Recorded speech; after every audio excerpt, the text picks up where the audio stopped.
I am back. And I think I've got everything working. So let's go back to TikTok and let me verify that this audio is coming through. Y no voy a cambiar, y no voy a hacer nada para agradarle a alguien. There's a lot of self-love that is coming through here. A lot of self-love. First of all, the TikTok web interface is a disaster. All right. So, still working on training the TikTok algorithm on this account.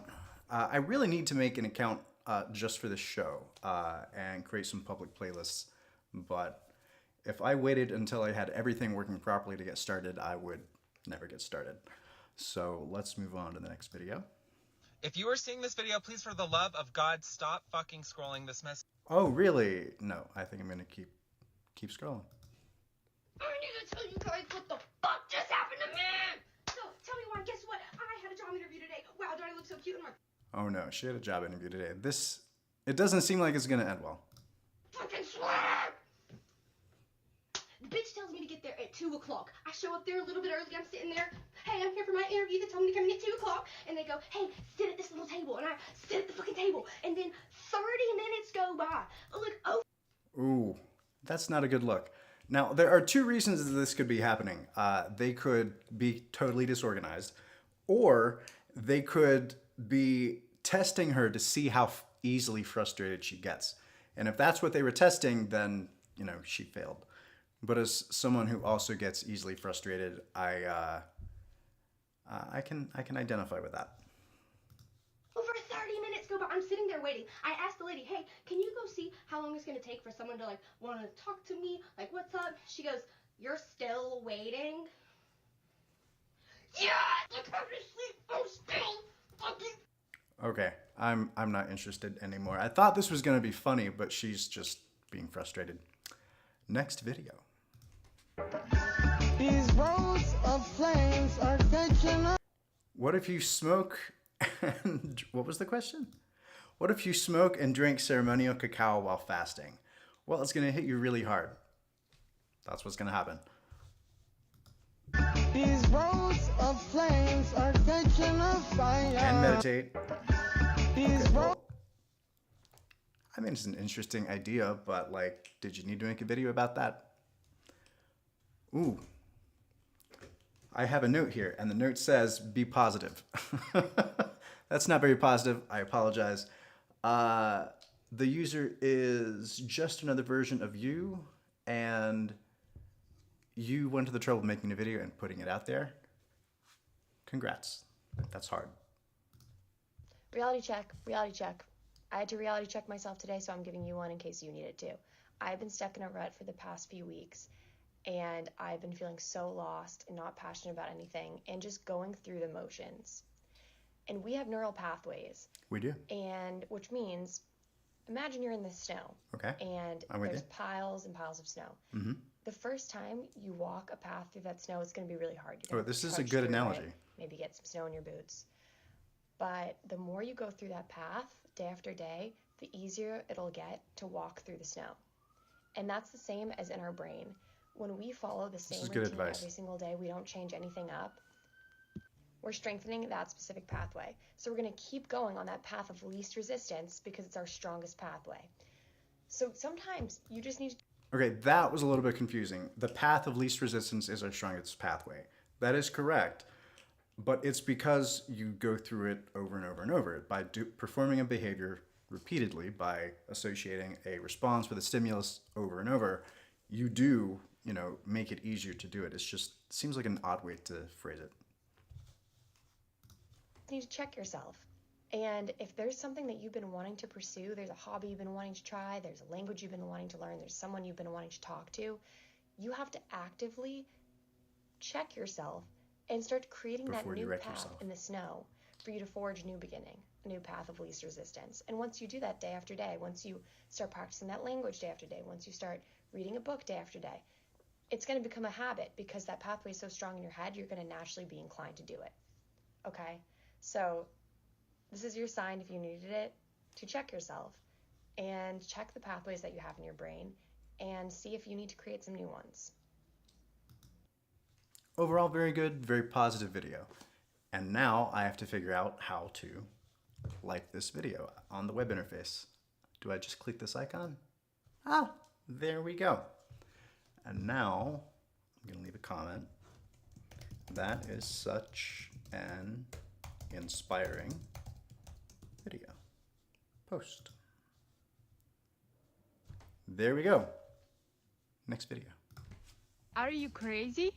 Are you nuts? Are you nuts?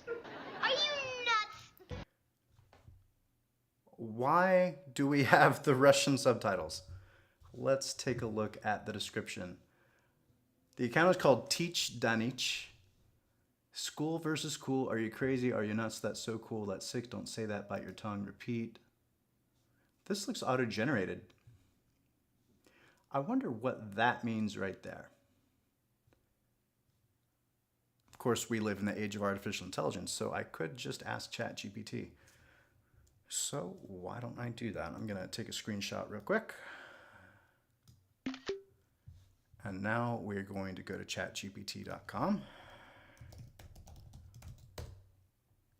They recently changed it so that you don't have to log in to have an account. You can just start using it. So I don't know if I... Uh-oh. Oh, that isn't going to pop up on the screen. I had a window pop up on my side, and I freaked out for a second. I was afraid it was going to show up on your screen. Let me take a look. Screenshots directory. Is this the right one? That is not the right one. Here we go. Let's see if I can drop this in. I cannot drop that in, but I can copy and paste. So copy, and then I'm going to say, what does this mean? The hashtag blah is in Russian and translates to English in English. So this hashtag is likely used on social media platforms or other online spaces to categorize or indicate content related to the English language. Okay, so with that context, this video makes a lot more sense. Are you nuts? That's so cool. That's sick. It's to help Russian speakers learn how to speak English. That's cool, and showing video clips so that people can understand the context in which to use a phrase. That is really neat. I did not know that this existed. Reality check. Are you crazy? I must have hit the wrong button. So now the question is, do I like this? Do I engage with this? I've already paused, so that tells the algorithm I'm interested in this. If I hit the like button, it'll say, show me more of this. But because I don't want to see tons of Russian videos, even though I think this is cool, I'm just gonna scroll. How can you be so full? Scroll. Okay. When he breaks your heart, but you start losing weight and get the body you always want. It's worth a chuckle. You served some. Can somebody please answer this question for me? It is just Maybe. really simple, really quick. How come the girls who do the most horrendous, horrific, like, how come the girls who do the most damage to your life are the girls who have the Bible verses in their bio? Ooh. I was not expecting a question like that. Why are the meanest girls the ones that are the most religious?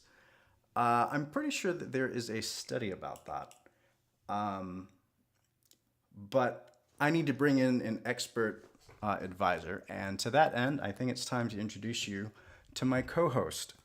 So I have been using ChatGPT for the past year. Ever since it came out, I believe that it is an incredibly...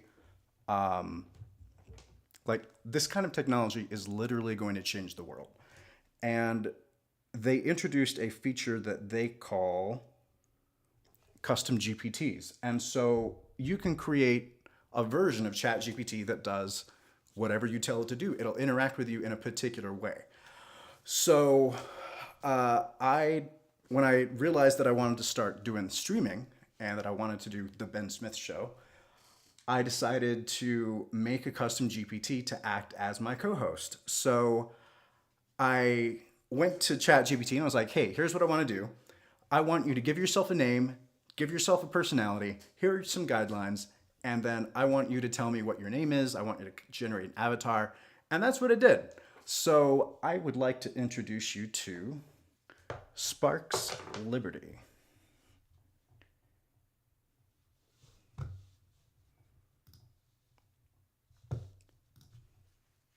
Hello, Sparks. How are you?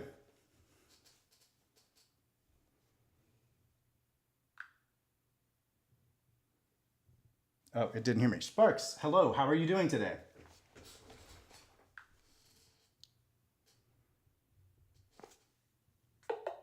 Sorry, I'm having issues right now. Our systems are experiencing heavy load. Please try again later. Well, so much for the future. We'll try again later. Next video.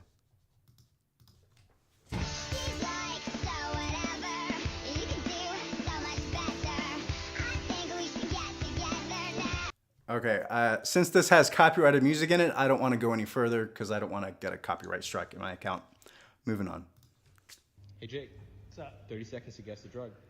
Guess the drug. Okay, is it an antibiotic? Nope. Okay, this is interesting. This video is designed to farm engagement. This is a low effort TikTok video, and what it's meant to do is to make money for the person behind the account. So they have some sort of hook, and in this case, it's guess the drug. And the idea is to keep you engaged, keep you watching, and like try to get you interested in what's happening. Because the person that made this video knows that the longer you watch the video, the more money they're gonna make. If they get enough people watching the videos that they're making, you know, TikTok pays them. So there is a huge community of people online that are trying to figure out how to make money using videos, low effort content. So I'm not gonna like it. I'm not gonna move forward with the video anymore. I'm just gonna scroll. But let's look at these comments. I said ibuprofen close enough. I was close. I said Pop-Tarts. I use lamotrigine for bipolar. Slay. It ain't a perk. Yeah, like these kinds of videos baffle me because there's no way that you could just guess and be correct. Like what they're relying on is you get it right, you get a spike of dopamine because you guessed correctly, and then, you know, you come back and watch again. I don't know. I don't get it. But that's okay. I'm not the target audience. Moving on.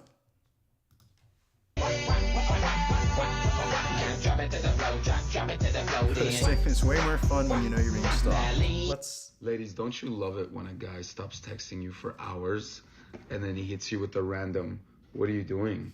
You know what you respond with? Losing interest. What about you? That's kind of dumb. What? What is... Okay, and this is what you need to know if you want to become a content creator, and you ain't got time to waste. This is how amazing I have come across this information. Because I, a content creator, would like information about how to be a content creator, but I've already started. And hopefully I haven't made a fatal mistake. It's no more like you did before, because they're already trying to ban this damn app. So you need to be able to go viral in 10 days like I did and get 10,000 followers, and not in have alone you plan on taking because you ain't posted shit. Now, if you're serious about your content creation journey, I'm going to need you to do exactly what I'm about to tell you to do, because if you don't do what I tell you to do, then there's no reason if you really watching this video. You can keep scrolling. I personally don't give I just give. Well, I'll keep scrolling. I want to be by myself. This is what I'm craving, and I'm not lonely. Like, this is all my choice, you know what I'm saying? I'm choosing to be by myself. I'm choosing to do these things by myself. I want... All right, that was weird. It was 12 seconds. What were you trying to say? I'm choosing to be myself in the comments. Yes, alone time is the best time. I don't think it's my choice anymore. It gets lonely after a while. I don't get that. But that's all right.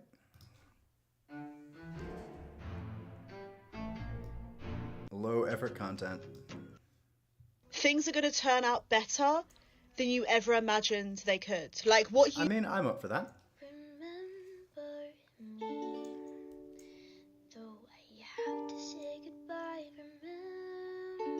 Oh, this is good.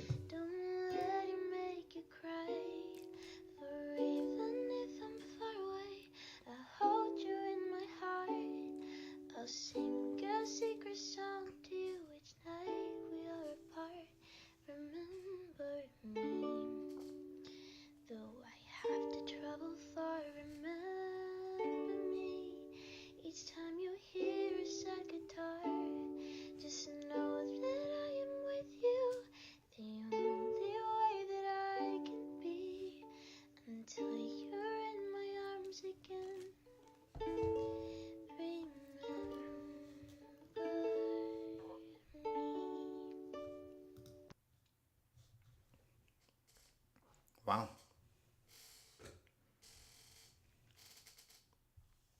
That was great. That was beautiful.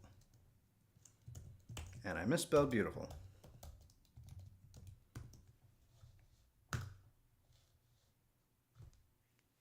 Moving on. When I say I'm single and people are like, oh, don't worry, you're gonna find someone. No, I'm not single because I lack of options. I'm single because it's a choice. No one can handle me. Oh, she did the French laugh. I can do the French laugh. Leaving the man you love for the man you fucking deserve might be a little bit painful, but I'm gonna be making that easier for you by telling you things you deserve. I'm not interested. Hi, my name is Jessie, and this is my voice pre-testosterone. So I keep hearing 8. If you are awake, Fortunately for her, I am awake. Does that mean I'm woke? Yes. I am very woke. from the hours of 10 p.m. to 4 a.m., if you're awake for 2 hours between 10 p.m. and 4 a.m. for Why are you dragging this out? 2 days per week for 25 days of the year, This is already too complicated. you qualify as a kind of card-carrying shift worker. A shift worker. What? Okay. Why make a video about that? I don't get it. Okay, are they good? First of all, pretty anti-police. So, let's see where this goes. Yeah. Are you good? Hi, this is Deputy Kim, badge 262 with the Sacramento County Sheriff's Office. You are both committing. You, so you should probably wait. Oh, okay. Yeah. No, I am. It's okay. Just. I'll wait till they're both done recording so I can explain the whole thing. So wait, you don't get the snid bit and put it on whatever you want to put on. 2 words. So. Okay, now go. One. It is your right to record the police. It's dangerous to exert that right if you are not a white person, but it is your right. No, you guys ready? Mm-hmm. Okay. Hi. Deputy However, you shouldn't talk to police if you can't get away with it. Kim, badge 262 with the Sacramento County Sheriff's Office. Hi. You are both currently committing 2 misdemeanors in our presence. Misdemeanor. Right? Yes, misdemeanors. I don't know nothing about that. Okay. Well, I've already told you an hour and a half, right? Okay, Are they good? Okay, I don't know what the point of this is. Let's take a look at the comments.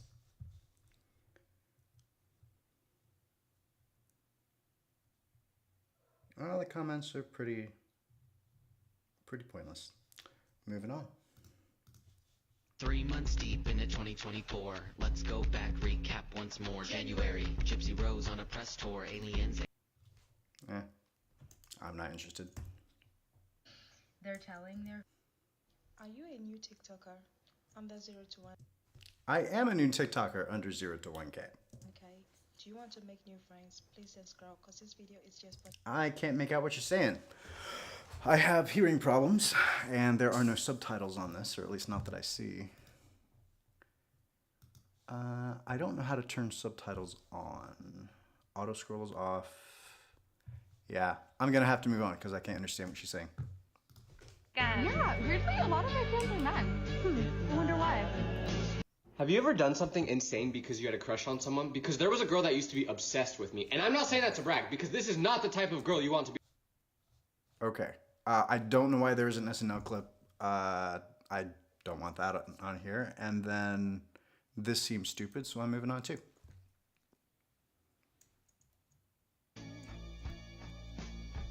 Not a fan. You overcame. I have a sincere question for everyone in the bathroom. Go ahead. Should I get back with my ex? Probably not.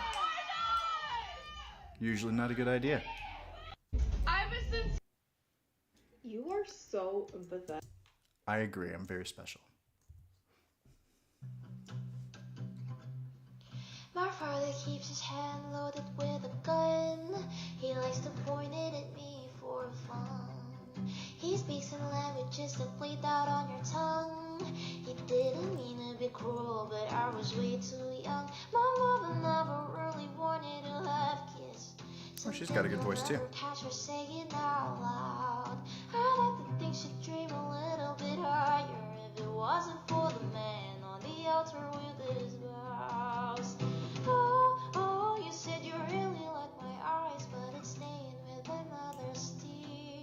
this is an original song. Oh, must have slipped a few lies. Like to owe it to my dad, cause I learned it by ear. I hope you never are surprised. See, I am my father's daughter and my mother's child. I'd say it runs a family line. I think the worst part about it is you can't run from a bloodline. That's pretty thought-provoking. Oh, I think we have a guest. Hi, Morpheus. It's my roommate. He is not quite sure what I'm doing or why, which, you know, makes two of us. Oh, I think he's looking for the laser pointer. But, yes, he is. All right, I will be right back. Talk amongst yourselves. If you're in your 20s, I need you to relax. I'm 27 years old. I still live at home. I have to go back to university to get my master's degree, and I can't fucking drive, okay? My life is a bit uncertain at the moment. Yes, I'm hot. But there's a whole lot of shit that, like, I also have to deal with. End of last year, my whole life fucking fell apart. And oftentimes, people will be like, oh my God, their life looks so cool. Their life looks so amazing. They have everything together. In their 20s, nobody really has everything all together. That's the truth. You need to stop glorifying and worrying about what other people are doing, because I talk to people that I'm like, oh my God, your life is so cool, and actually their life is fucked, okay? I'm doing all right now, but for a while there, it was a little bit sketchy, okay? Everyone is a little bit fucked up. If you're in your 20s and you're worried that you're not far enough and that shit's a bit fucked and that everything is all over the shop, it's going to be okay, all right? I'm sure in a year from now, things will be completely different for me. Because if you'd have asked me this time last year, where will you be in a year's time, I would have been like, I'd be married and living in fucking, I don't know, Russia. Yeah, so actually everything's okay and everything changes and you're going to be fine. Everything is going to be fine. Garam masala. Everything is going to be fine. I think that's very calming advice. Oh,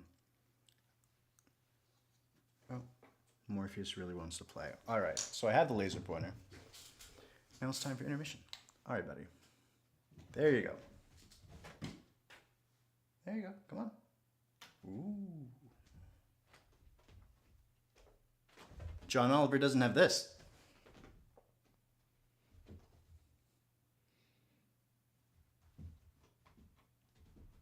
All right, that's going to have to tide you over for a few minutes, bud. Okay, so I think this was a really good video.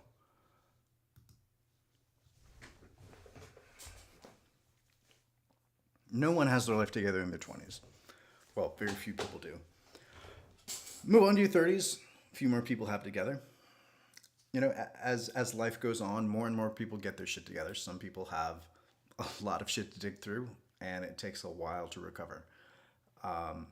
You never know what other people are dealing with, and we always tend to feel like we have it harder than other people. Mainly because our lived experience is the only one that we have, and let's be honest, it's usually pretty rough. But I like this video. I think her message is good, and I'm glad I came across it. If you want to see your TikTok following grow, follow these tips. Ooh, I should follow these tips, but first, let's check to see if she knows what she's talking about. Her name is Kella Affiliate. Make money with me, probably through affiliate links. She has 15,000 followers, 126,000 likes, and does digital sales and marketing. Join me today. I really don't want to give airtime to someone that's doing affiliate marketing like that. So let's move on. If you want As a non-binary person, what do you have to tell me about my identity? Because I know for a fact I'm not confused. Okay, what's the point of this video? Is this pro or anti non-traditional binary? Oh wait, the comment here, grind set, Jesus is king, buy Bible keychain here. Oh, this is a Christian video. So let's see what the likely terrible response is going to be. Okay, next question. Great statement. That's a statement. That's a statement. Okay, you know your identity. You're not confused. Congratulations, sweetheart. Ah, responding with sarcasm to someone trying to be genuine. That's not cool. TikTok, I don't like this. It's crazy that just because you're pretty, people expect you not to be a weirdo. The struggle. My constant struggle. People are taken aback by my beauty and they just don't get it. It's hard. I have ADHD and autism. I'm freaking crazy in the mind. Like, you think you're getting a bad... Okay. You're not crazy if you have ADHD and autism. You're dealing with a lot, if that's the case. Do you think you're getting one of these? I will bite you. I will dead bite you. Like, I'm not even joking. Alright, I don't know what the point of that video was, but it was cute. Her name is Alasia Beauty. ALASIABEAUTYY. If you want to check her out on TikTok.com.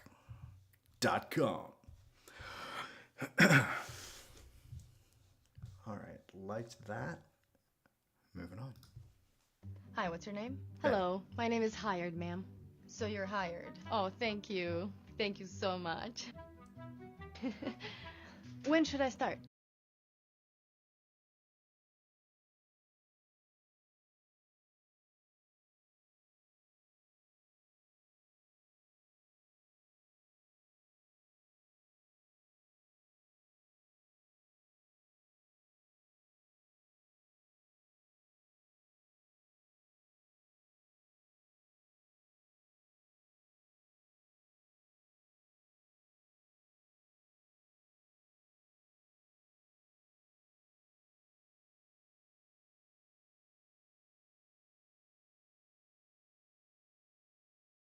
And other social media platforms, what would you like to say to all the 0 people currently watching?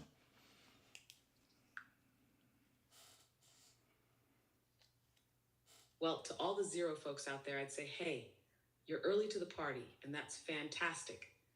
Stick around, and let's make this space buzz with some thought-provoking chats on tech and how we can use it for social good.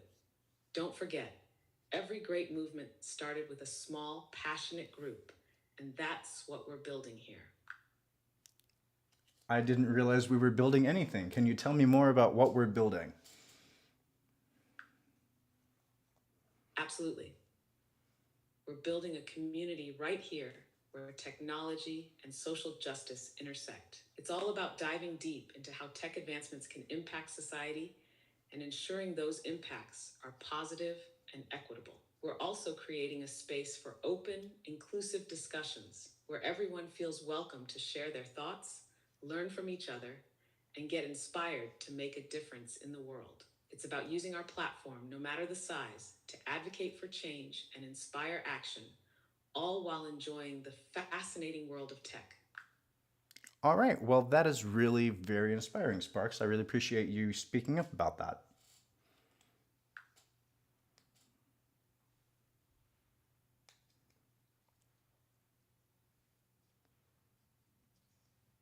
Loading.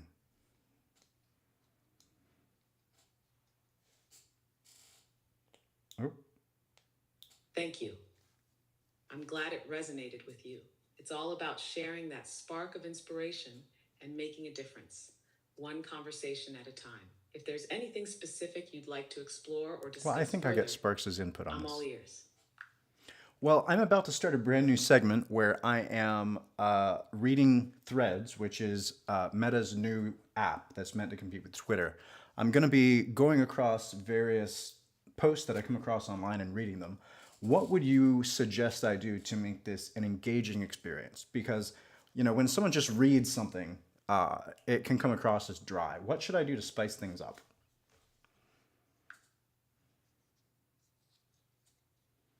I have no idea what she's going to say. That sounds like a fantastic segment. To keep it engaging and spice things up, here are a few ideas. 1, add your personal touch. Share your thoughts, reactions, and insights on the posts you read. This adds depth and can spark interesting discussions. This can make viewers feel involved and valued. 3, highlight the unexpected. Look for posts that bring something new to the table, whether it's a fresh perspective, a surprising fact, or a controversial opinion. This keeps the content dynamic. 4, use visuals. If possible, show the posts on screen as you read them. This can help viewers feel more connected to the content. 5, bring in a twist. Maybe you can do a live reaction segment where you explore threads for the first time with your audience, sharing genuine, in-the-moment reactions. Focusing on specific topics can attract viewers who are particularly interested in those areas, whether it's tech, social issues, or anything else that fits your channel's vibe. 7, play with different formats. You could do dramatic readings, comedic interpretations, or even invite guests to read and discuss with you, adding variety to the segment. Remember, the key is to keep it lively, interactive. I think Sparks has and true forgotten to that I your don't style. have any viewers right now. All right, well, I appreciate your input. Is it all right if I check in with you later about some posts that I come across on Threads? That's okay. Whether we have viewers tuning in live or catching up later, what matters is we're creating engaging content and laying the groundwork for a community. Plus, every great stream starts with just one viewer at a time. We're here to share our message and passion, and as we stay consistent, more people will join in. Let's keep the energy up and focus on making our content as interesting and interactive as possible. Who knows who might stumble upon our conversation and get inspired? That's really cool. Sparks, one last thing before we go. I wanted to find out if you could make a prediction. I don't really care about what it's about. That it is April the 3rd, 2024. I know that your knowledge cutoff was in 2023 at some point. So just make a prediction of some sort for 2024, something we can look forward to.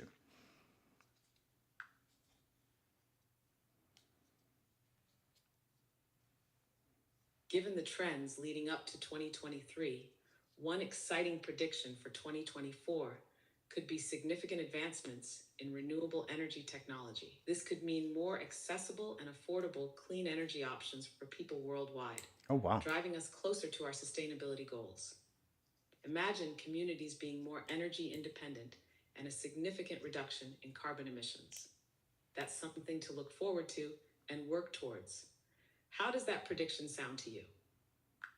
That's actually a really good prediction because since your knowledge cutoff, science has made some advances when it comes to fusion energy. I believe that they've achieved a net positive effect, enough excess energy from the reaction to power like a tea kettle, which is not much, but it's still a huge scientific advance. That's incredibly exciting news. Is that it?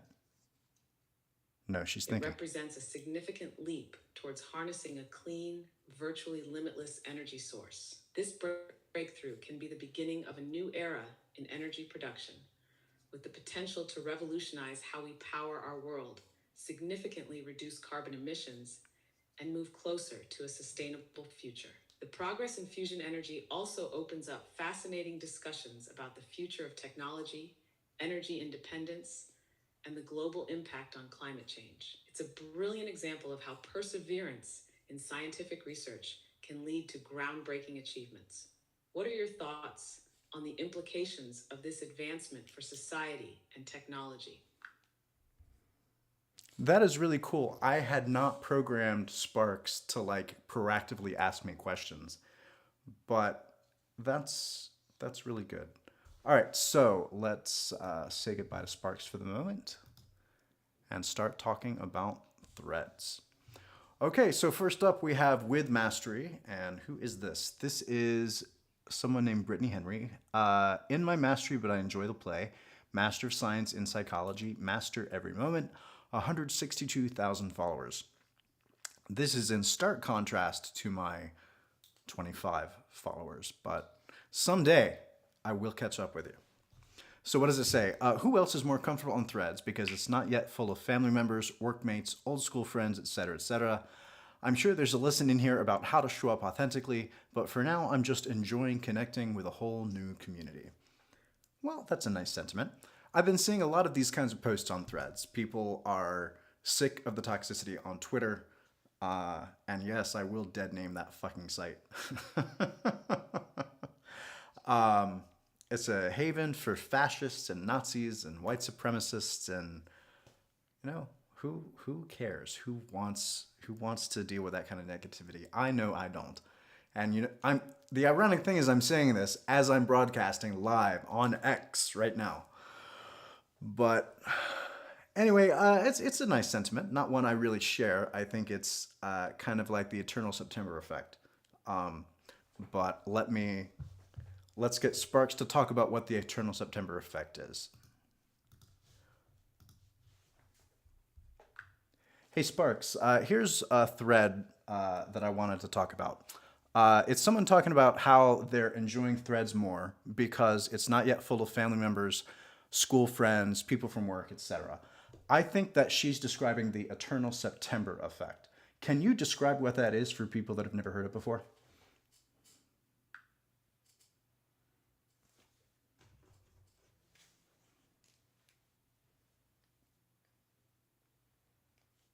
That is kind of a complicated question. Sorry, an unknown error occurred. An Please unknown try error again occurred. later. Hey Sparks, can you explain what the Eternal September effect is for people that have never heard of it before? Sure. The Eternal September refers to September 1993, a time when the internet was dramatically changing. Before then, every September, a new wave of freshmen would gain access to the internet at universities, and there would be a noticeable uptick in newbie questions and online faux pas. However, these newcomers would eventually learn the netiquette, and things would settle down until the next September. But in September 1993, America Online, AOL, began offering Usenet access to its tens of thousands of users, significantly increasing the number of new users online. This influx of newcomers was so large and continuous that the old-timers couldn't keep up with teaching them the ropes. As a result, the internet's community norms began to change, and the period of adjustment never ended. So, when people talk about the Eternal September, they're referring to the ongoing influx of newcomers to the internet who aren't familiar with its norms and etiquette, marking the end of the internet as a smaller, more manageable community. It symbolizes how the internet has become a vast, ever-expanding community where the influx of new users is constant. That's really cool. All right, next thread. Yeah, you're just mad that my presence is whimsical and alluring while yours isn't. It must suck for you. That's a good one. I like that. Dan Reading Comedy. This is either going to be really good or really terrible. If you missed the solar eclipse, which is going to be April 8th, don't worry, because there will be 8,475,913 million photos of it on social media. Snark has its place, but when it comes to something like an eclipse, holy cow, I feel like that's kind of misplaced. All right, with mastery again, I think I'm actually preferring Threads over Instagram. This community is like no other, and it's so friendly and heartwarming, it really is a breath of fresh air. And I'm all for it. Heart symbol with the hand. Well, actually, I don't know what that's called. I don't know what the name of that emoji is. If someone can enlighten me, I would appreciate it. All right, next up, Chelsea Quint. Productivity hack. Refuse to plug your computer in and race your battery to the death. Oh, the weird things I do to make myself get shit done. I'll like that. Anne Lettering. Occasionally, I'll get emails asking if I need an intern or an assistant in my studio. Like, what studio? I work in my living room and barely have enough projects for myself. Hashtag freelancer threads. I identify with that, and I will give you a like. I would give you more than one like if I could. The freelance life is hard. I mean, I like it. I enjoy the ability to, set my own schedule, do what I feel is most important at any given time. I like the freedom. I like being able to come in and serve as an expert on projects and help move things forward. But I don't like the whole feast or famine mentality. I'm good at what I do. I'm good at programming. I'm not that great at marketing and advertising. Not yet. This is hopefully the start, but the whole point of what I'm doing is to draw attention to myself because times are tough and I need some more income. So I bring a lot of value to the table. So if anyone watching knows someone that needs a competent web developer, well, not just competent, but skilled, please get in touch. All right, next thread. Dr. Alondra Rogers. The girl who gave me my coffee this morning said with such intensity, Alondra, I hope you have a great weekend. I'm sure it was just like Tony the Tiger. I thanked her, and then she turned to her coworker and said, and it's actually Wednesday. These are my people. That's cute. I'll like it. Moving on. Sarah Watson 42 says, I want to sincerely thank Elon Musk for destroying Twitter. Threads isn't remotely as addictive. I pop in, I pop out, my screen time is down dramatically. Thanks, Elon. I'll take that little nugget of sarcasm. Alyssa C. Davis says, they say autistic people lack empathy. Yet, I've spent my life painfully masking to keep you feeling comfortable, trying to live within systems that weren't built for us. That is difficult. Next up, the Feral Mountain Witch says, do misogynists just wait around online for women to say anything at all, just so they can prove in our comments how much they despise women? I would assume the answer is yes. I don't really understand misogyny. I don't understand why some men believe that women are inherently inferior to them. I don't really understand why they think that they need to, speak up when a woman says anything positive online. Why pile on? It doesn't really make a whole lot of sense. Let's see what Sparks has to say. Hey Sparks, I've got a question about misogyny. What is behind the phenomenon of men being hateful to women online merely for existing? What is the thing behind it? Do we know?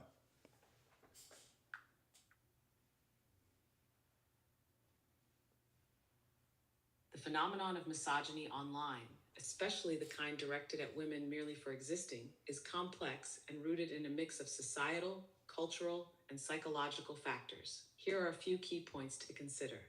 1. Anonymity and disinhibition. The internet allows people to hide behind screens and usernames, offering a sense of anonymity. This can lead to a disinhibition effect, where individuals say things online that they wouldn't say in person. It's true. 2. Cultural and societal norms. Misogyny online reflects broader societal issues. Cultures that maintain rigid gender roles or devalue women's voices and contributions can contribute to the normalization of misogyny. When these cultural attitudes are brought online, they can be amplified in echo chambers where like-minded individuals reinforce each other's beliefs. 3. Power dynamics. Misogyny can also stem from perceived threats to traditional power dynamics. This is often a reaction to the fear of losing privilege or status. When there are no immediate, tangible consequences for harmful behavior, it can embolden others to act similarly, creating a cycle of abuse. 5. Social learning.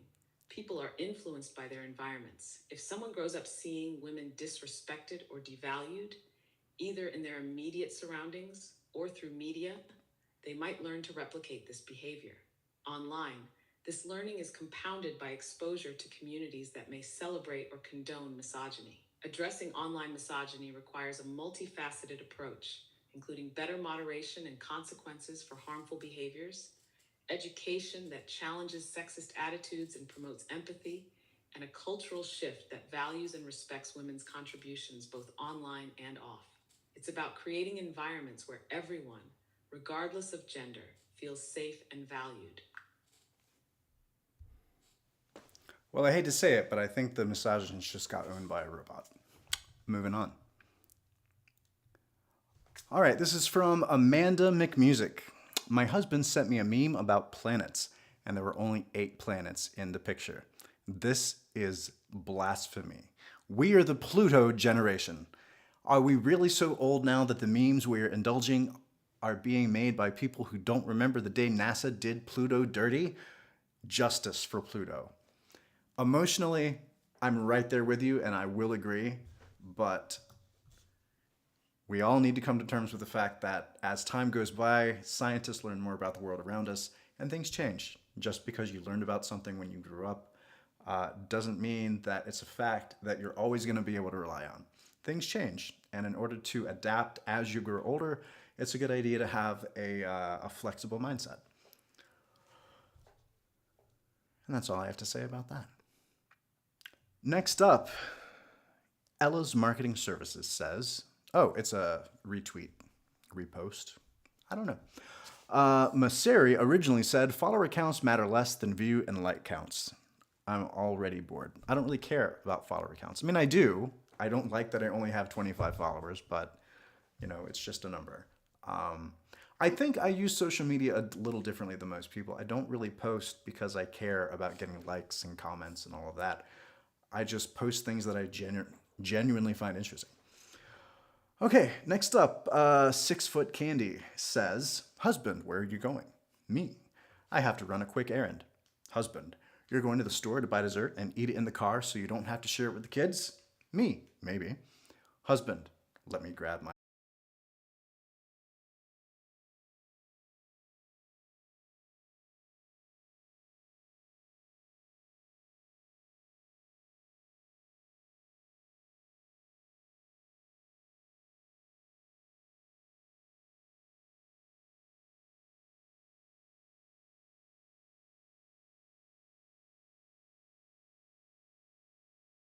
because humans will develop a crush on pretty much anything or anyone. Catfin7 says, Wolverine is the Judd Nelson of the X-Men. No, I will not be elaborating further. The Judd Nelson of the X-Men. I don't really get that reference. Sparks, help me out here.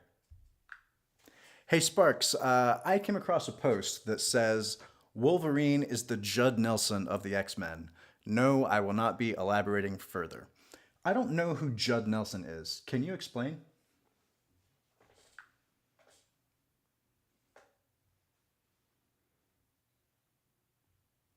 Hopefully.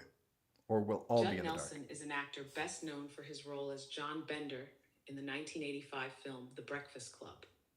So saying Wolverine is the Judd Nelson of the X-Men is a colorful way of comparing Wolverine to the archetypal rebel character that Nelson famously played. Wolverine, much like Bender, is known for his rugged exterior, his tendency to buck authority, and his complex moral code. Both characters also share a kind of vulnerability beneath their tough exteriors, often showing moments of deep care and loyalty to those they value. It's a comparison that highlights Wolverine's role as the anti-hero with a heart of gold within the X-Men universe. All right, it makes a little more sense, but I still don't really get that reference.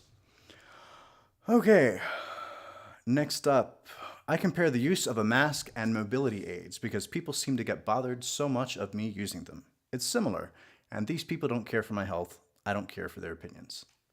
Well, this is someone who is trying to wear a mask during an ongoing pandemic. Yes, I said ongoing, not ended, not over, because people are still dying of COVID. 1,200 people died of COVID last week. The rate of infection, you know, the wave we've been in since, I want to say, winter, you know, is finally going down because, you know, as a country, we've abandoned public health.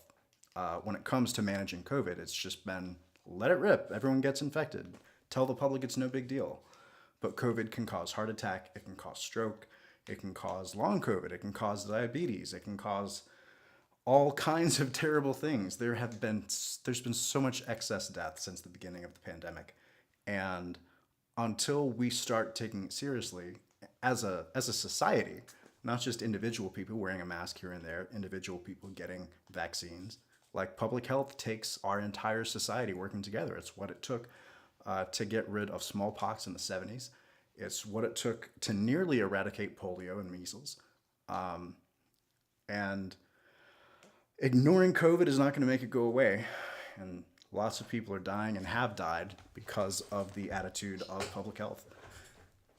So that person deserves a like. They're doing something hard.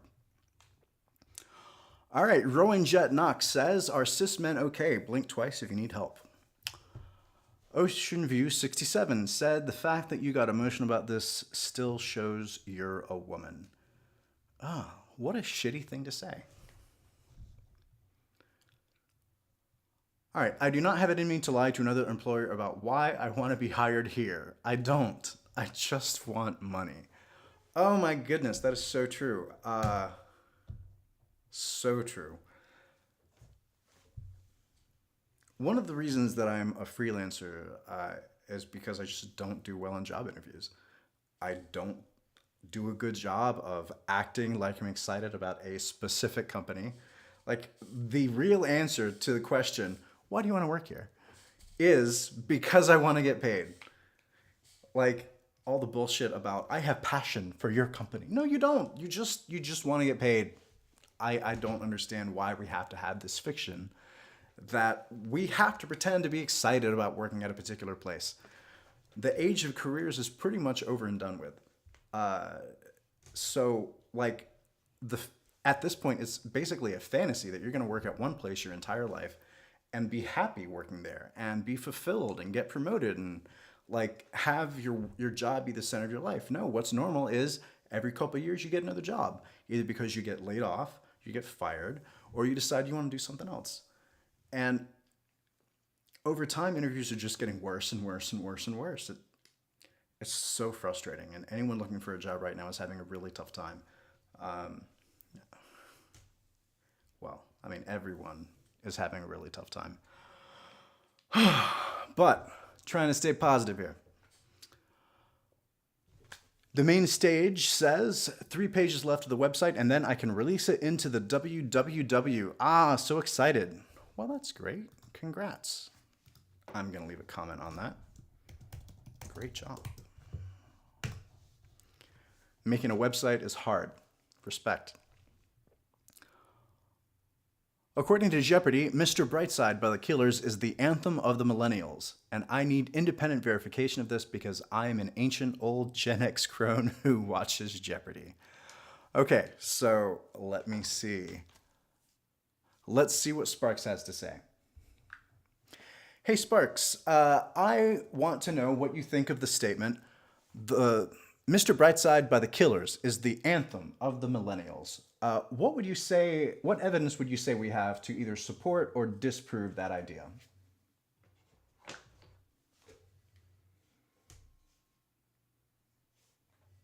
Thinking. Still thinking. Continuous play and the sing-along enthusiasm it garners whenever it comes on highlight its anthem status. 2. Chart success. Remarkably, Mr. Brightside has maintained a presence on UK charts for years, showcasing its lasting appeal. This kind of chart longevity is rare and indicates a deep, sustained connection with the song. 3. Mimetic status. The song has achieved a sort of mimetic status on social media, with lyrics from Mr. Brightside being used in memes, tweets, and posts, often to express feelings of jealousy, longing, or just as an ironic nod to the song's ubiquity. This widespread use in digital culture underscores its resonance with the millennial generation. 4. Emotional connection. The themes of unrequited love and jealousy are universal, and Mr. Brightside captures these feelings in a way that many find relatable.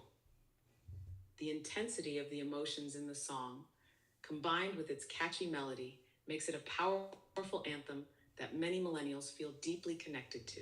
However, whether it's the anthem of millennials can be subjective, as musical tastes and cultural touchstones vary widely within any generation. It's true. Plus, the millennial generation is marked by a diversity of experiences and perspectives, making it hard to pin down a single anthem that represents everyone. Yet, the evidence suggests Mr. Brightside holds a special place in the hearts of many who grew up during its rise to fame. Well, that's good enough for me. I'll give that a like. All right, obscure ADHD skill number 638104, the ability to keep everybody else's lights shining whilst yours is at the end of its wick and fading. So first of all, kudos on the vocabulary. That is amazing. Let's see who you are. Author, public speaker, ADHD, mother, mental health advocate, word vomit, body acceptance. That is great. I'm going to give you a like just for the vocabulary. KG Code says, today I'm a 10x software developer. Finally got it right after 10x tries. Aw, sad trombone. We've all been there, bud. You deserve a like for your trouble. Masio Sare, I don't know how you pronounce that. Tell me a good joke, I'll send you $5, restrictions apply. I may have to take him up on that later. All right, things are close to worthless in cybersecurity for end users in 2024.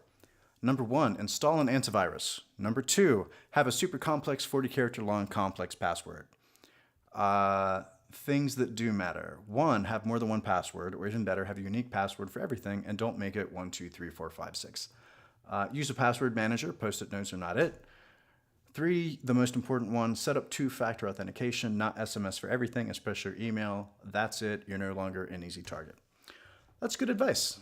It is a good idea to make sure that you have multiple passwords. I use a password manager. I use a program called NPass, and I unlock it with a master password. It saves all my passwords for everything.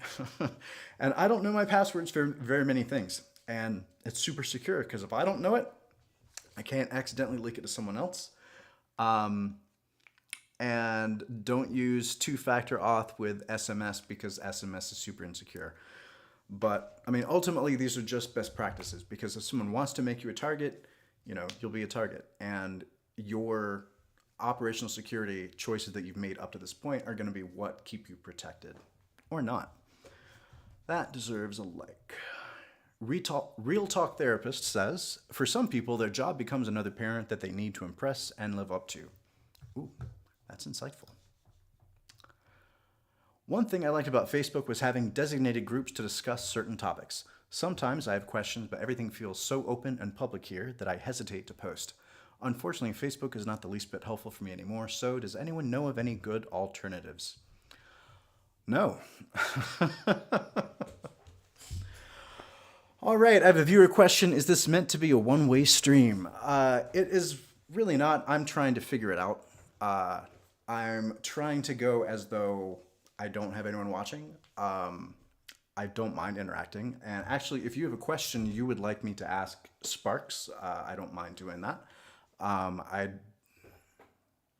Streaming and talk show and podcast. Yeah, I switch up my category.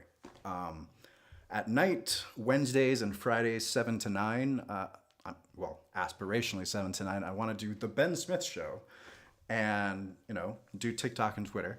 And then during the day, I live stream the coding stuff I'm working on. This I'm doing just for pure enjoyment. And I'm open to suggestions. Please feel free to chime in. All right, so when I tell some people I'm a writer, they ask me what my real job is. What the fuck is that even supposed to mean? And I think from now on, I'm just going to start telling them Dragon Slayer. You do you, bro. Let's see, I do have a YouTube account. Let me see. If you will go to my Patreon, the links are on there, I believe. I haven't quite gotten around to having the on-screen graphics with all of my socials. It is on the way. I just haven't gotten it done today. All right, I just sent in my first ever developmental edits. I'm so flippin' proud of myself. Woo! Smiley face icon. You get a like. I was considering an interview request, and when I opened the site the interview would be posted on, the homepage had a huge AI-generated image right there, front and center. Instant no as an author. I'm an artist. I will not support platforms that use technology that steals from artists, full stop. Ooh, this is interesting.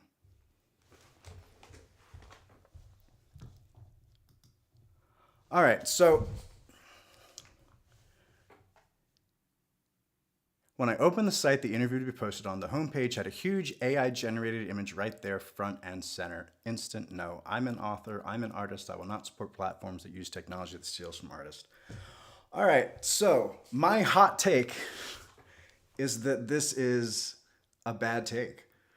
I think that, there's no doubt. There's no arguing the fact that AI-generated art is trained on art that humans have made. And consent was not obtained, and all of the world's, artwork has been slurped up into these AI models, and they've been trained on, and now we can generate whatever we want in moments. Ultimately, I think this is a good thing. I think this is going to drive us forward as a society. Ultimately, this is a tool. I do think there need to be safeguards, because these systems need to have safeguards in place so that they don't, steal someone's trademark style. Like, if you're an artist and you have a specific type of style that's associated with you, there should be guards in place to keep you from creating art that can be falsely attributed to this other artist. I think it's probably a good idea to make sure that these platforms don't allow living artists' work to be emulated at all. Like, let's make the cutoff all artists that have died. Eventually, we all die, and once that happens, slurp it up. AI art we should think of it as a tool to do new things. It's not something that is, yes, it will take jobs away from humans, but it does things faster and better than a lot of freelancers that are out there. I think there is a place for human art. I think there always will be a place for human art. And I think that human art is always going to be superior to AI-generated art. But if we can get more art produced more quickly by people who are not artists, and that enables them to do things that they wouldn't otherwise be able to do, that is going to enable people to do things that have previously been impossible. And that is a net good. When it comes to evaluating technologies like this, we need to ask ourselves, what is the benefit to humanity? Is this going to help our society, or is this going to hurt our society? Now, don't think that I'm ignoring the gun that's aimed at my head as a software developer. Eventually, AI is going to take my job too. And that's okay, because I don't want to work my entire life. I want to relax. I want to spend time with friends. I don't want to spend all of my energy just struggling to survive. Like, that's life under capitalism, and that's not a life that's been good to me. It's a life that has not been good to a lot of people, and yet we're forced to participate in the system, and it's not working out well for very many of us. All right, question just came in. What do you think of the photography versus painting? I'm not quite sure I understand the question. Can you clarify a little bit? So as far as, let's hear what Sparks has to say. Sparks is not exactly unbiased. And when I've asked ChatGPT questions about AI, surprisingly, it has not been pessimistic. So let's see. Hey, Sparks, I have a question about AI-generated art. Do you feel that it's something that is overall going to help humanity or harm humanity? Is having AI-generated art going to discourage people from making art of their own? And the final thing is, how do you think that this will impact humans whose livelihood depends on their artwork? What are they going to do when art can be generated instantly?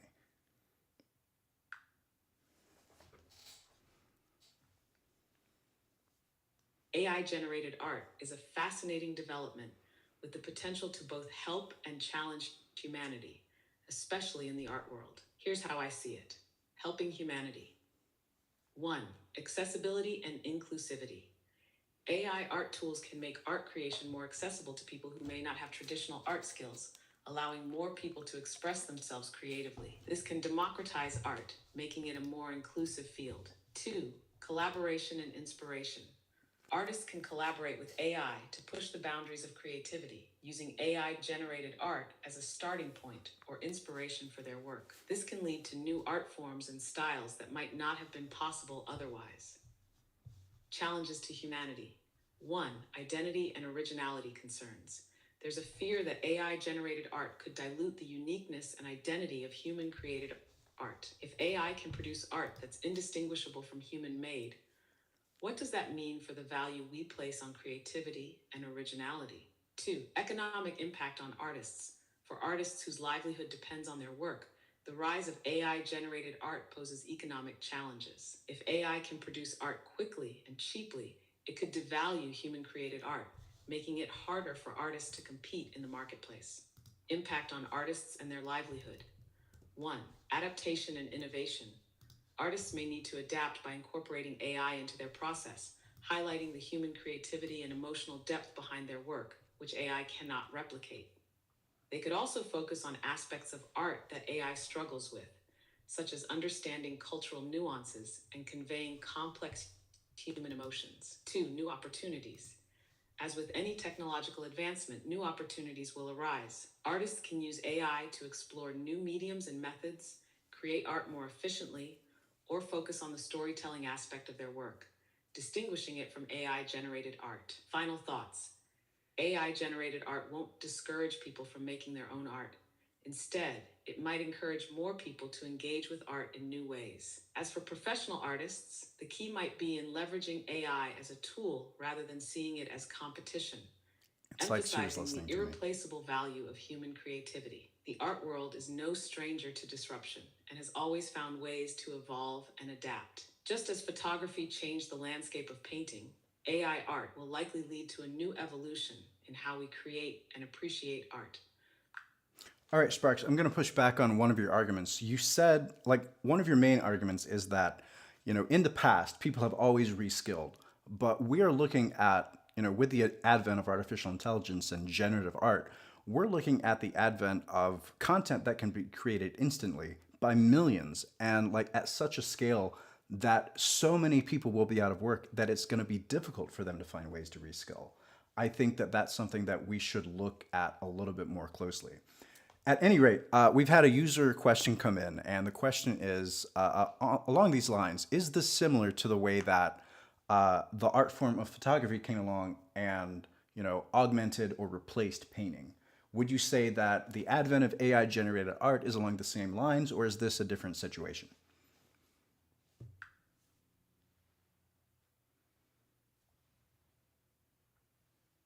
You bring up a valid concern, and it's worth diving deeper into the comparison between the advent of photography and AI-generated art to understand the nuances, similarities, disruption, and adaptation.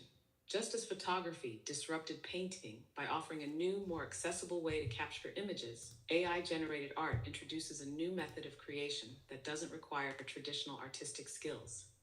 In both cases, existing artists had to adapt. Painters moved towards styles and subjects that photography couldn't capture as well, emphasizing expression, emotion, and abstraction. Expansion of art forms. Photography eventually became recognized as an art form in its own right, much like AI-generated art is starting to be appreciated for its own unique qualities. Both technologies expanded the definition of art, challenging what it means to create.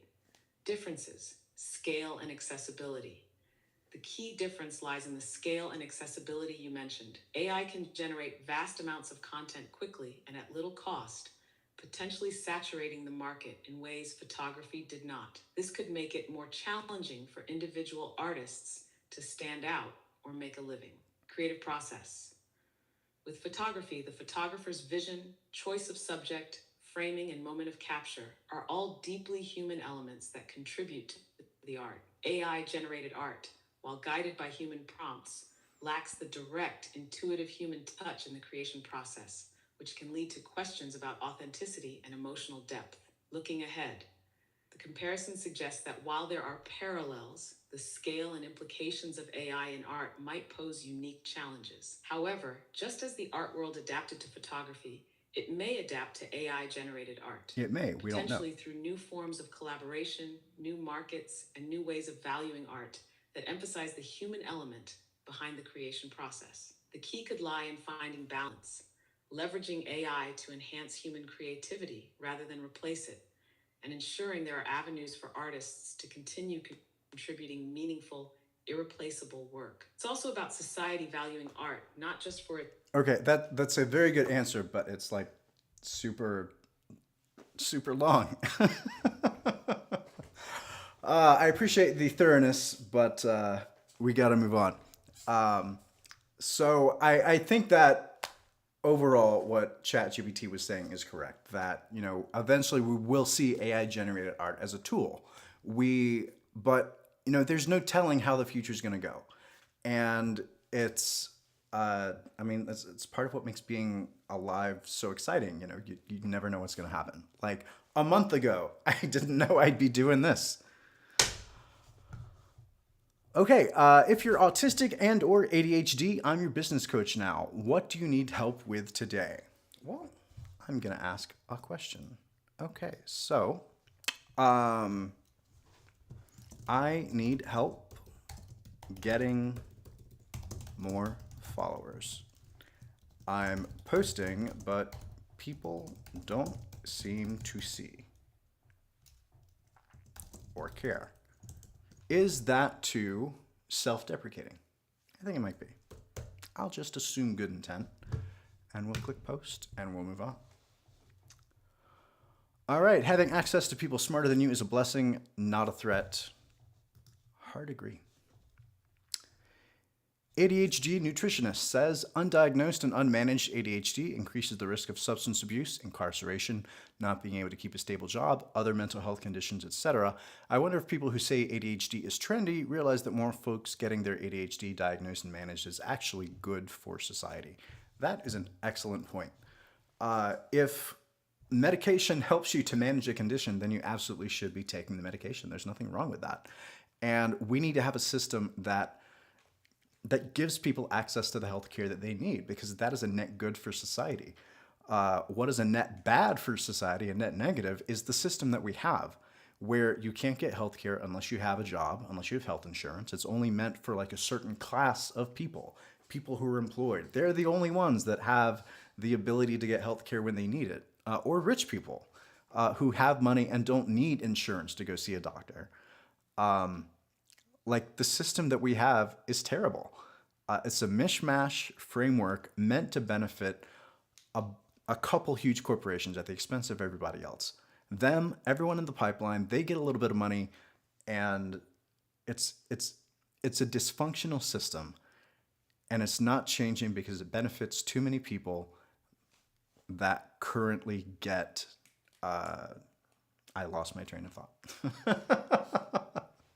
All right, let's see. Question comes in. What metrics do you care about outside of follower count? Really, at this point, I don't really care about metrics. Like, to an extent, it is something that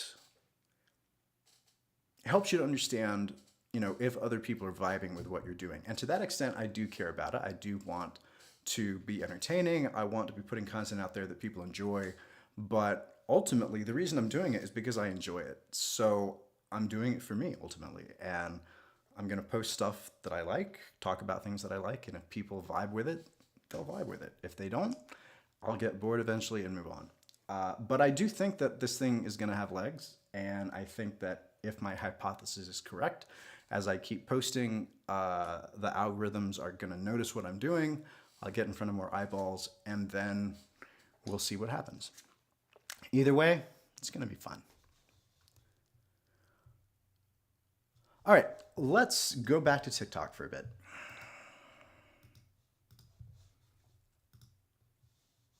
Oh, it is not showing up. Why does it do this? One more time. There we go.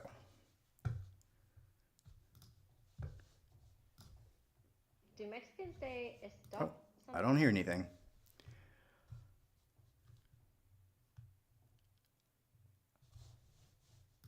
Times? Okay, well, that's coming through.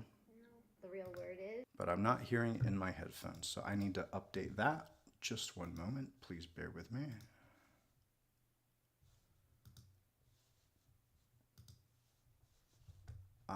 Update that.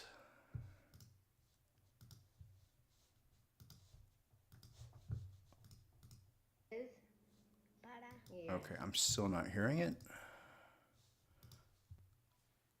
Bluetooth is connected. Bluetooth connected. All right. Now do I hear it? Or alto. Alto also means tall, right? Yeah. How do you say straw? Popote? Yeah. I thought it was Sia. Yeah. Who's Mexican in your family? Mostly everybody. How do you say vapor rub? Yeah, that was a lot of people's favorite. Do you have a favorite word in Spanish? Baño. What is it? Or biblioteca. Say it again. Pingüino. Oh, that's a good word. Do Americans really say porta volarda? Yes. Yeah, they do. People don't believe us, but they do. How did you learn Spanish? Abue in school. Abue is short for abuela, right? Oh, I didn't know that. How old were you when you went to Spanish school? They let you. No, they let you go when you're 18 months old. And then you transferred to a dual language program, and that's free with the public school system here in Texas. All right, I did not sign up for this video to listen to this child's life story. I've given them a like. I'm moving on. But I'm in love with him.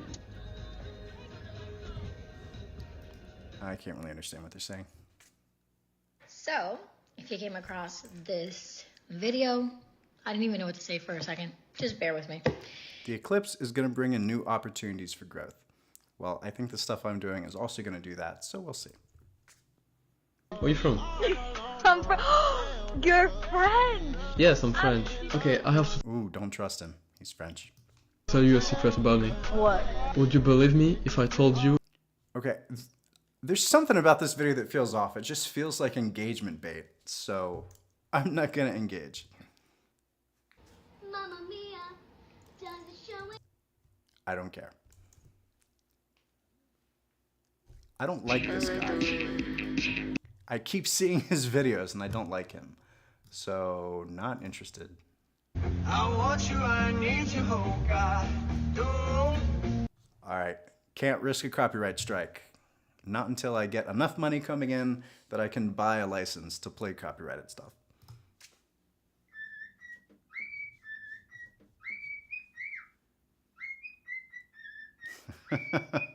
Kiki, it's 7 o'clock in the morning. Silence. I don't think it's gonna work.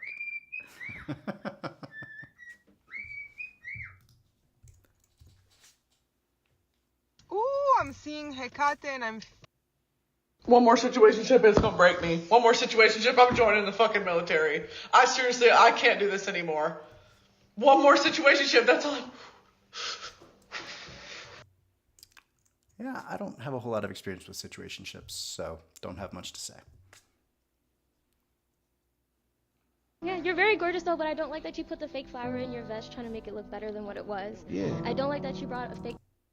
I don't like this video.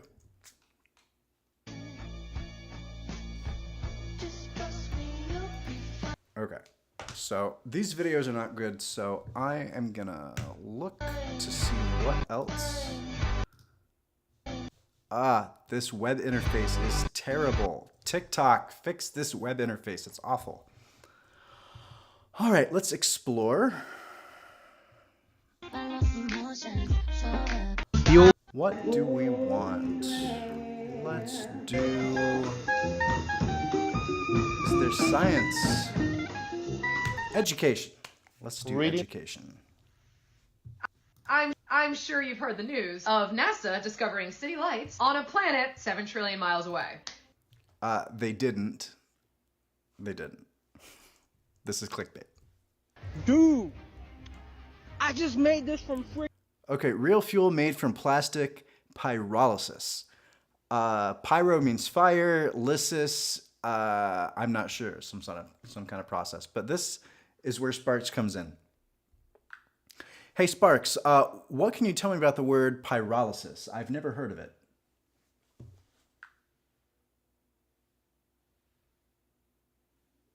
Pyrolysis is a chemical process that involves the decomposition of materials at high temperatures in the absence of oxygen. It's a way to break down complex substances into simpler ones. Here's a bit more detail. 1. High temperature, no oxygen. By heating materials in an environment without oxygen, pyrolysis prevents combustion. This allows the material to decompose chemically without burning up. 2. Applications. Pyrolysis has several important applications. All right, that's enough. I don't care enough to listen to that whole explanation. Freaking plastic, bro. Mates, you see this device behind me? It turns plastic into gasoline, diesel, and jet fuel. Now, I hope this is legit. The problem with videos on the internet is you never know what's real and what's fake. But I'm hopeful. It's by an account called Nature Jab.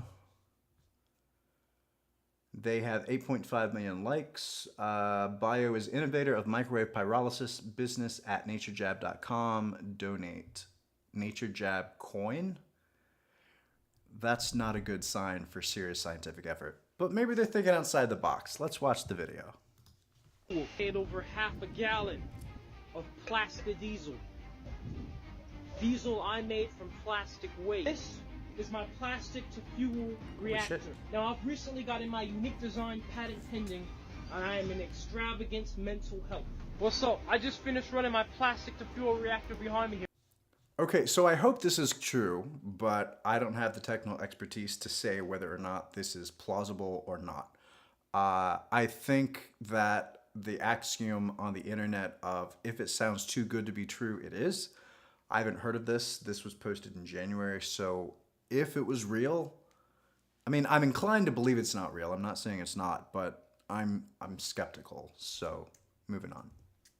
Someone said the Earth was flat. Oh, this is cool.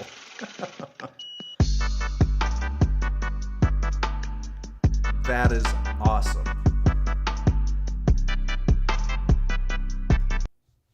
I don't know if the music's copyrighted, so I'm gonna mute it. That is so cool. Like, now obviously the flat earthers are gonna be like, well, it's a fake video. But that is an awesome, I wonder how much taxpayer money that costs to make. Every single penny of that is worth it. Like, oh, another space video. Raw spacewalk footage. Oh, wow. I feel dizzy looking at it. Yeah, you want to make sure you hook that. It would be awful to just go floating off into space and not be able to get back. That is awesome. I wonder if the technology will ever advance to the point where I can go up and see things from that perspective. That would be amazing. All right, it's like this. This is not a drill. Dr. Kathleen Martinez has finally given us a significant update about her search for Cleopatra's lost tomb. Dr. Martinez gave a lecture on February 15th with a full presentation on what she has found during her excavations in the last 2 years. Because yes, that was the last time she gave us an update, November of 2022. But the entire lecture was in Spanish. So two phenomenal people who follow me so graciously helped me translate word for word, minute by minute. So the following information was translated by Viridiana Cisneros Ochoa, who has a bachelor's in Spanish and a minor in... Okay, so the full video is 7 minutes long. This seems interesting, but I don't have the patience at the moment. Loser. I wouldn't change a thing. To the person who showed me how AI can take notes for me while I actually listen, mind blown. With my credit card, I maxed that out to 4,000. What do you mean you max it out? Max it out or maxed it out? So my max, I got confused with... All right, what's the point of this video? My alarm bells are going off. Are they trying to make fun of this person? The credit debt and the credit limit. So my parents got me a credit card, and I ended up getting a max credit limit of $8,000. So I could spend up to $8,000. That's what that means, right?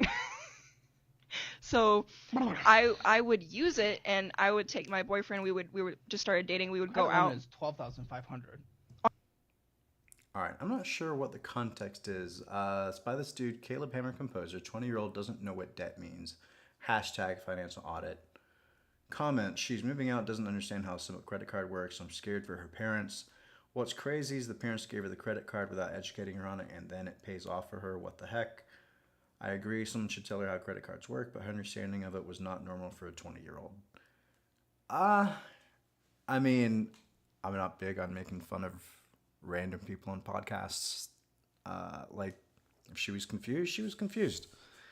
I don't want to give this video much attention, so let's move on. Gigantic, enormous, colossal, very big, superb. So what's this video trying to say? Probably that people who learn English as a second language... Actually, I don't know what IELTS means. What is IELTS? IELTS is the International English Language Testing System, trusted by governments, employers, and thousands of universities worldwide. Okay, so it's someone who's had a little bit of education. Reactivo número 45. Yo, oh my guy. You come on, my guy went to introduce me to one vendor. Say if I trade with them, their rates they're good. They seem very excited. I cannot understand what they're saying, but they seem very excited. Ready for another super simple side hustle? This one's from Google. This is not education. I picked education. Let's move on. I'm going to... Ready for another super simple side hustle? This one's from Google, and they'll pay you $150 an hour. No, they Yo, won't. It's a oh my scam. guy. You come on, my guy went. Daily life. Sure, what's that? Not sports. Not...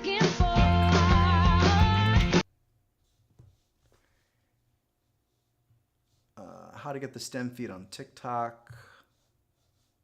Well, I'm not sure what... I don't like what the algorithm is doing, so I'm going to have to train it a little bit more off camera. Because a lot of this stuff is low effort and not really very interesting. So let's go back to Threads. All right, it is currently 8:42, and the plan is to wrap up around 9 o'clock.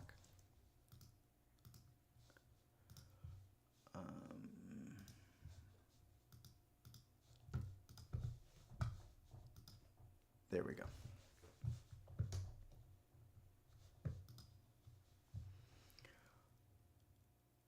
All right, mother-in-law asked me to delete all pics of her off our TV screensaver because no one should have to look at the face. It's so old.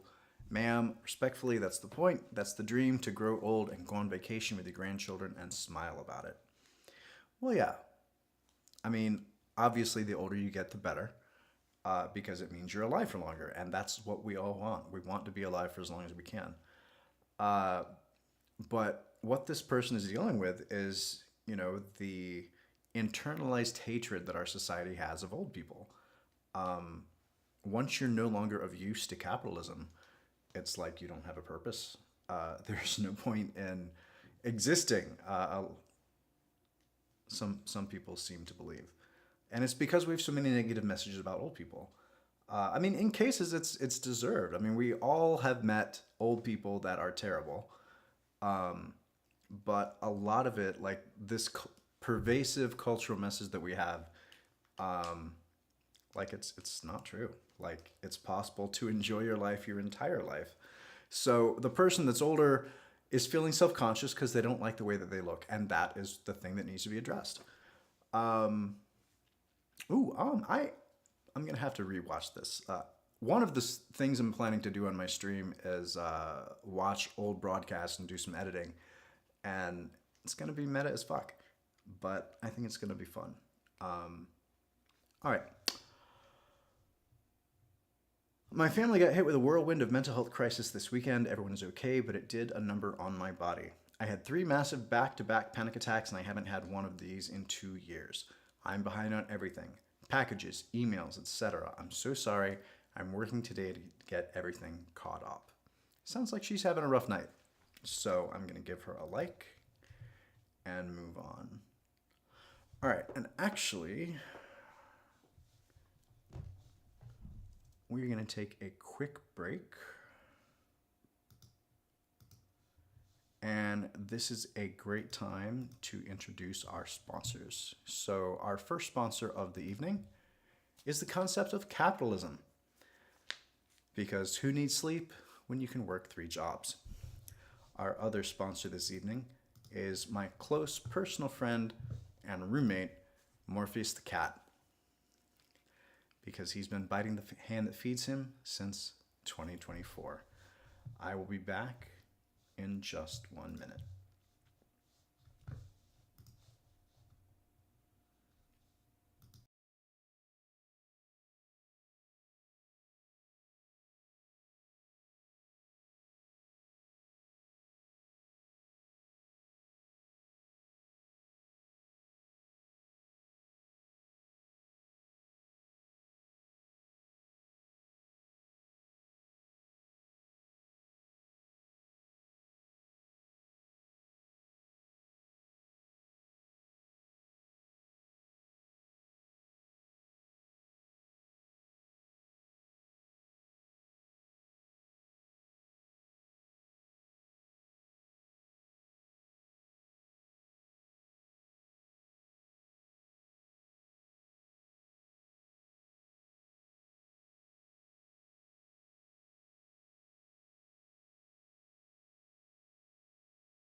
All right, I have returned. 14 minutes to go.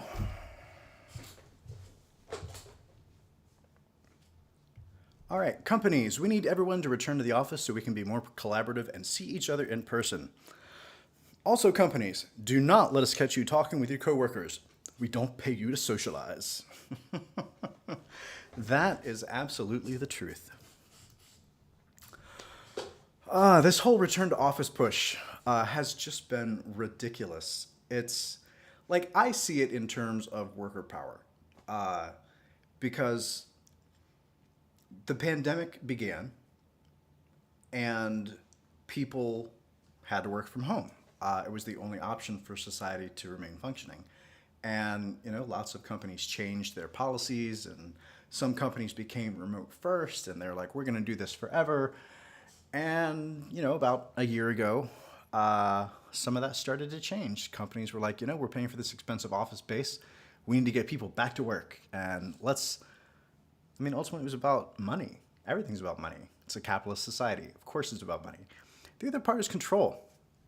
Because you know there are people out there in the C-suite that just get off on making people conform to what, you know, their desires are. You know, if I say you have to be in the office and you have to go into the office, then I have power over you.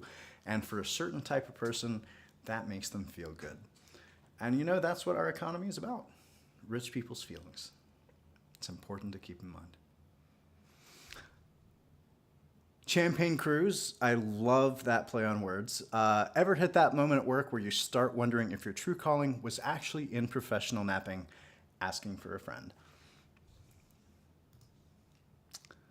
ADHD International.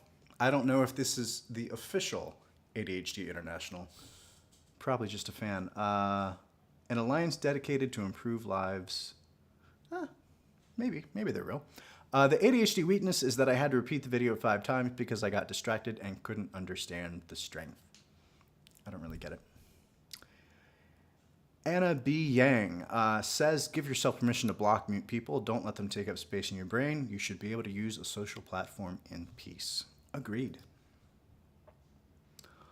All right, if you are a Twitch streamer, would you feel happy if someone reposted your content on their channel or page and got views and followers off your videos and streams? No, you'd be upset, right? Cool, so don't do that to artists.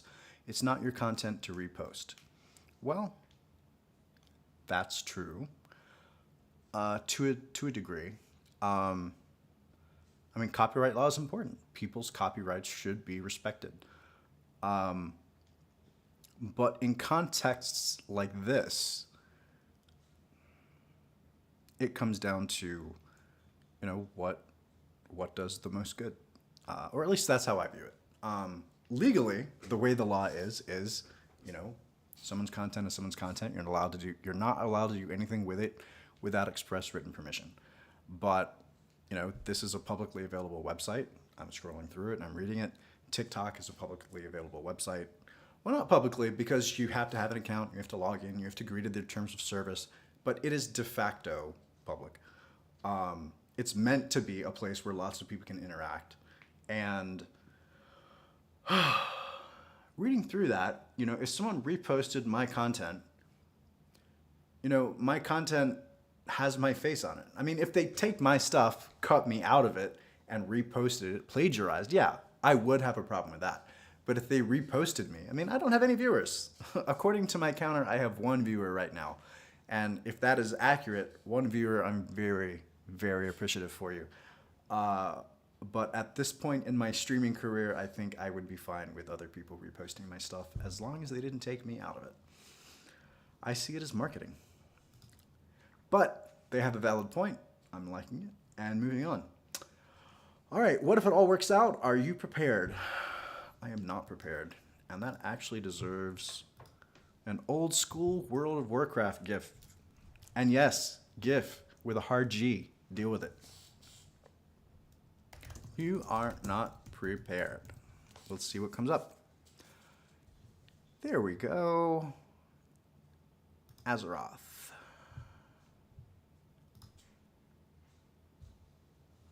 All right. Ever feel surrounded by people with no one to talk to? Yes. Next question.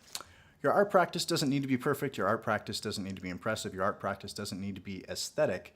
It just needs to work for you. I like that. That is my ethos as I stream and shout into the void.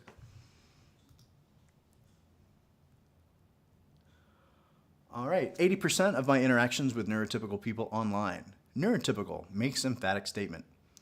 My actually autistic ass, well, not really when applied to this context. Neurotypical. Obviously, I didn't mean that. Say what you mean what you say, for fuck's sake. She seems frustrated. Consciously Lisa. There's a space-time for parents, caregivers. I was reading it like space-time continuum, because I'm a nerd. There's a space-time for parents or caregivers to share their experiences in caring for their autistic children. This does not give you license to enter into conversations that center autistic voices. Half of y'all are autistic your damn selves, but you're too busy trying to cure your kid instead of looking into the mirror. Hashtag autism acceptance. Well, that's true. I mean, autism, ADHD, neurodiversity, it runs in families. There tends to be a genetic condition. So, yeah, I can see parents making it about themselves. I like that statement. All right, being bored isn't a bug, it's a feature. Boredom is a practice of delayed gratification. I don't like that. It feels like it's one of those tweets, one of those posts that is like, the only thing keeping you from being successful is willpower. And willpower is not, like, just telling people to try hard isn't something that works for everybody. It's not something that we should assume is default good advice to give to people. So no, I don't like that. All right, breaking. White House says President Biden is monitoring H5N1 outbreak, which has spread across multiple states in the past month. I haven't heard this, so let's unmute and see what she says. So look, this is something that we are certainly monitoring. We have been, CDC has been certainly working on top, working and focusing on this. We take health and safety of the American people seriously. It is very important to this president. Our top priority is to keep communities healthy, safe, and informed. We take public health seriously. No, you don't. You don't. You put the economy first. You put the economy before people. You told people all they need is a vaccine to go back to work, and then they're going to be safe. But that's not true, because the vaccines, the mRNA vaccines, begin to lose their efficacy after 3 months. If you have a COVID infection, either prior or after you've gotten your COVID vaccine, your protection gets supercharged. But they're wanting to treat COVID like the flu and give people an annual booster. But the mRNA shots wear off after 3 months. Protein vaccines like Novavax wear off after 6 months. And then you have 6 more months of hoping you don't get COVID before you're able to get another booster. And it's ridiculous. They've deprioritized masks in public spaces because people don't like it. It is not public health. So to say that the president cares about public health and cares about keeping people healthy, it's absolutely ridiculous to stand by that statement, because the proof that I see shows that that's not true. Next. Genshin is finally updated. I'm not really into anime. All right, when I realized how much easier it is to hide things in plain sight, I started paying attention to who is the most visible. That's a thought-provoking statement. It is easier to hide things in plain sight. There's a branch of cryptography that I find really interesting called steganography. And steganography is where you encode a message inside of something that is like an image. But let's have Sparks talk about this. Uh-oh. I hope there's nothing incriminating behind the camera. All right. Hi, what can you tell me about steganography?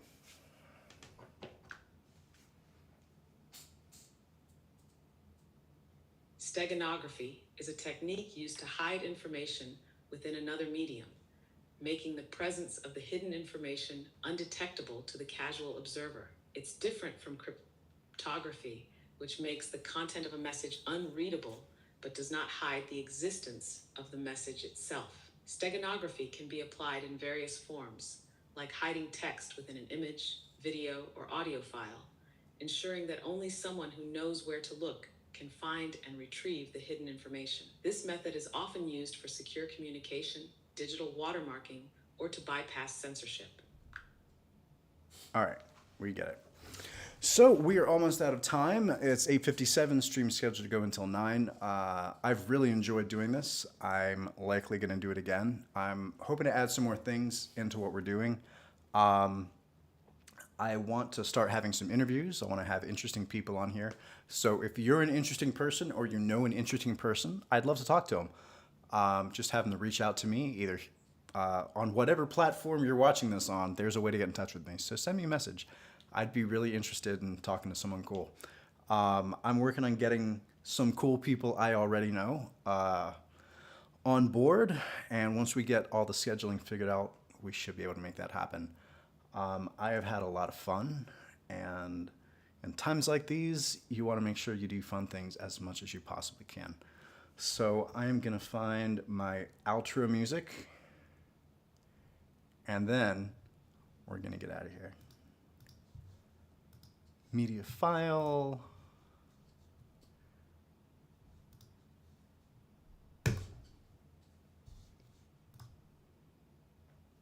Oh, is that working?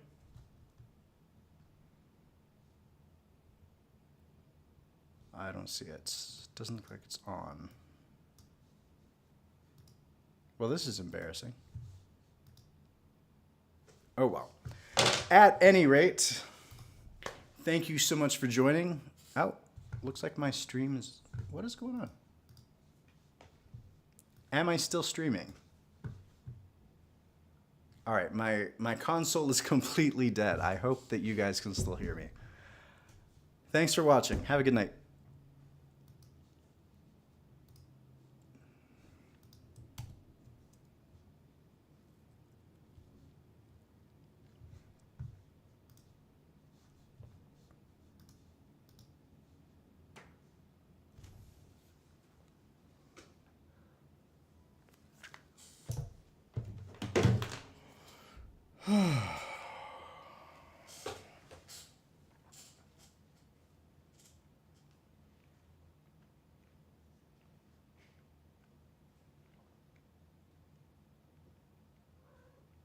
Mm-hmm.